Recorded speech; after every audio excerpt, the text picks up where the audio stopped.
ਅਸਲਾਮ ਅਲੈਕੁਮ ਦੋਸਤੋ, ਸੋਚ ਦੇ ਸਫ਼ਰ ਦੇ ਨਾਲ ਡਾਕਟਰ ਰਫੀਕ ਤੁਹਾਡੀ ਖਿਦਮਤ 'ਚ ਹਾਜ਼ਰ ਹੈ। ਦੋਸਤੋ, ਤੁਸੀਂ ਅਕਸਰ ਸੁਣਿਆ ਹੋਵੇਗਾ ਕਿ ਕਿਸੇ ਨੂੰ ਨਜ਼ਰ ਅੰਦਾਜ਼ ਕਰਨਾ ਅੱਛੀ ਗੱਲ ਨਹੀਂ ਹੁੰਦੀ।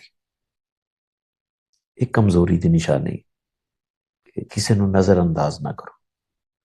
ਅਗਰ ਤੁਸੀਂ ਨਜ਼ਰ ਅੰਦਾਜ਼ ਇਸ ਵਾਸਤੇ ਕਰ ਰਹੇ ਜੇ ਕਿ ਉਹ ਇਨਸਾਨ ਗਰੀਬ ਹੈ, ਉਹਦਾ ਲੈਵਲ ਥੋੜਾ ਹੈ, ਤੇ ਇਹ ਜ਼ਿਆਦਤੀ ਹੈ, ਇਹ ਗਰੂਰ ਦੀ ਨਿਸ਼ਾਨੀ।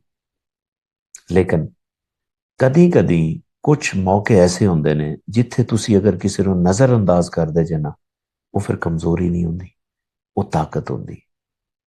ਜਿਵੇਂ ਮੈਂ ਤੁਹਾਨੂੰ ਮਿਸਾਲ ਦਿਆਂ ਕਿ ਜਿੱਥੇ ਤੁਹਾਡੀ ਇੱਜ਼ਤ ਨਾ ਹੋਏ, ਤੁਹਾਡਾ ਅਹਿਸਾਸ ਨਾ ਕੀਤਾ ਜਾਏ, ਤੁਹਾਡੀ ਕਦਰ ਨਾ ਕੀਤੀ ਜਾਏ, ਉੱਥੇ ਤੁਸੀਂ ਜਦੋਂ ਨਜ਼ਰ ਅੰਦਾਜ਼ ਕਰਦੇ ਜੇ ਨਾ ਉਹਨਾਂ ਲੋਕਾਂ ਨੂੰ, ਉਸ ਜਗ੍ਹਾ ਨੂੰ, ਤੇ ਫਿਰ ਉਹ ਕਮਜ਼ੋਰੀ ਨਹੀਂ ਹੁੰਦੀ, ਉਹ ਇੱਕ ਬਲਕਿ ਤੁਹਾਡੀ ਹਿਫਾਜ਼ਤ ਹੁੰਦੀ, ਇੱਕ ਤਾਕਤ ਹੁੰਦੀ।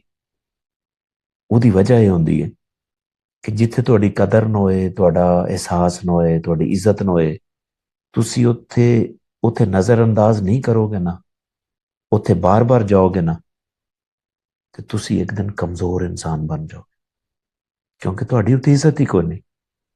ਲਿਹਾਜ਼ਾ ਹਮੇਸ਼ਾ ਯਾਦ ਰੱਖੋ, ਹਰ ਜਗ੍ਹਾ ਤੇ ਨਜ਼ਰ ਅੰਦਾਜ਼ ਕਰਨਾ ਜ਼ਰੂਰੀ ਨਹੀਂ ਕਿ ਕਮਜ਼ੋਰੀ ਹੈ ਔਰ ਬੁਰੀ ਗੱਲ ਹੈ, ਬਲਕਿ ਕਦੀ ਕਦੀ ऐसी जगह ते नज़रअंदाज करना जिथे ਤੁਹਾਡੀ कदर नहीं, इज्जत नहीं है, वो कमजोरी नहीं, वो ਤੁਹਾਡੀ अपनी हिफाजत है। और ये अच्छी गल है और ये सब तो बड़ी ताकत है। उम्मीद है कि ਤੁਹਾਨੂੰ कॉन्सेप्ट अच्छा लगे होगा।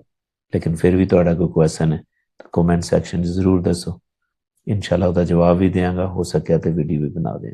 जज़ाकल्लाह।